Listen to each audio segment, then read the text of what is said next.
Just keep swimming, just keep swimming, swimming, swimming.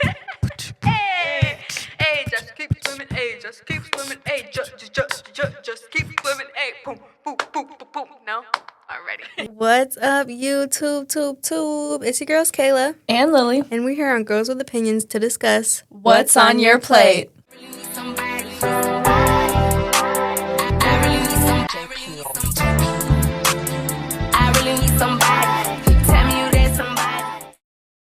So, Lily, what happens before meat hits your plate? Well, you know how when you go to the grocery store, that meat has to come from somewhere. That somewhere is concentrated animal feeding operations, otherwise known as CAFOs. These large animal farms are large-scale industrial facilities that raise hundreds to thousands of animals in confined pens. I couldn't imagine being cooped up like shoulder to shoulder with 500 of yous. I think I would die. I wouldn't want to be cooped up with you either, let alone being by you. Wait, what do you mean? Oh yeah, I forgot to mention that since they're so confined, they wind up using the bathroom on each other. That's like really nasty. Yeah, and that's not even the worst part. In majority of these barns, they have slated floors that connect to drains which pump out into a pool of that industry calls manure lagoons. Isn't it so ironic too? Because lagoons are like super beautiful, majestic looking pools of water. So to call a pool a lagoon is crazy work. Yeah, literally. And the thing is, these CAFOs only exist to put more profit in the corporation's pockets. These barns minimize effort and costs that it takes to raise animals by maximizing the production efficiency, making products cheaper, which is not always a good thing. But what are the costs of cheap meat? The cost of this cheap meat has so many negative impacts on our environment. The first one I want to talk about is the large production of waste. The reason why these lagoons are so bad, besides the smell, is because there's so many toxins in animal waste, such as ammonia and methane, which are greenhouse gases that pollute our air and eventually will lead to climate change.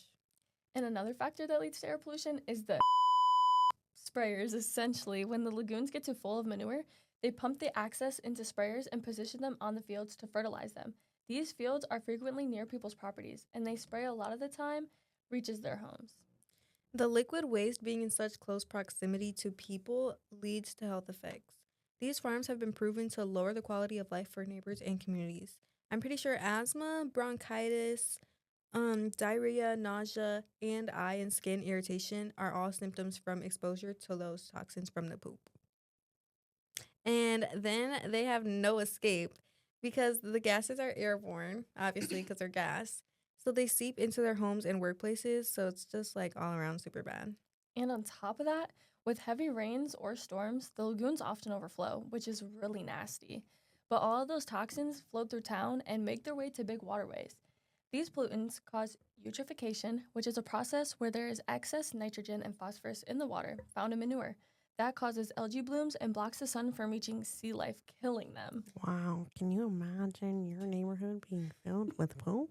Wait, Where did that come from?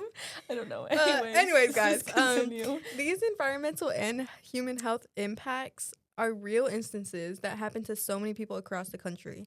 Let's hear the voices near the farms. In Duplin County in North Carolina, there are families that have been directly affected by these CAFOs, especially hog farms. Elsie Hearing, her family, and the entire community bought Smith's Fields, a big pork producer.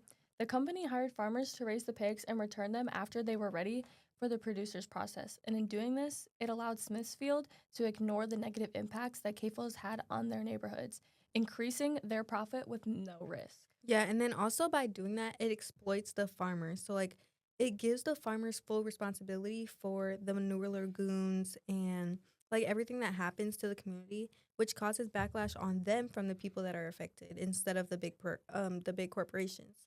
Until Elsie came along and fought for their freedom from the shackles of the big companies. Most of these people suffered from respiratory issues and had to be on respirators because the air quality is so bad. They literally have permanent health problems that came from these CAFOs. Yeah, and then also there's this farmer that first started off working for Smithfield, and his name was Don Webb. And he was like the original hog farmer in North Carolina in Dublin County. Um, but then he realized that what he was doing was just causing distress for his neighbors in his community, and he didn't want to put that on them. Yeah, because many people were coming up to him on a daily talking about how bad the smell was and how it was impacting them and their health and how they didn't like it. And he actually felt bad for his people.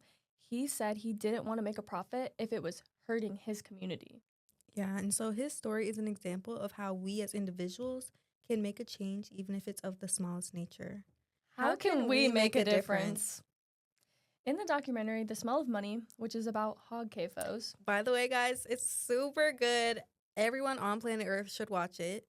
agreed. But anyway, in that documentary, Cory Booker, a US senator that's big on environmental activism, said, "Don't let your inability to do everything undermine your ability to do something," which really stuck out to us. Yeah, because it's basically saying, like, just because I can't solve every problem in the world by myself, it doesn't mean that I can let that stop me from starting somewhere and creating an impact, whether it's small or large.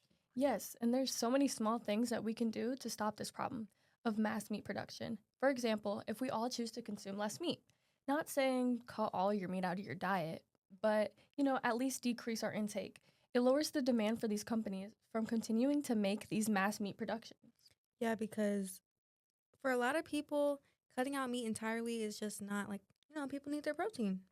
So it's not always like the best idea. These CAFO companies, they could also change the way that they handle the manure produced by these animals.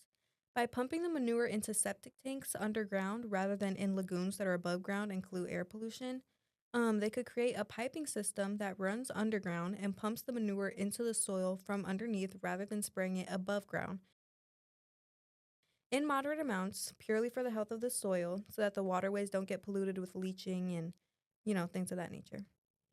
CAFOs prioritize profits over animals, people, and environment. But solutions to this problem exist, and we've talked about some with you guys today. The question isn't whether change is possible, it's whether we're willing to be a part of it.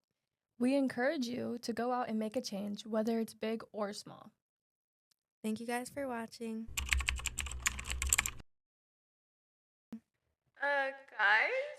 Yeah, I think we somehow ended up in the manure pits. It's a little dark It's in kind here. of smelly in here. I want to go. Oh, but it stinks so bad.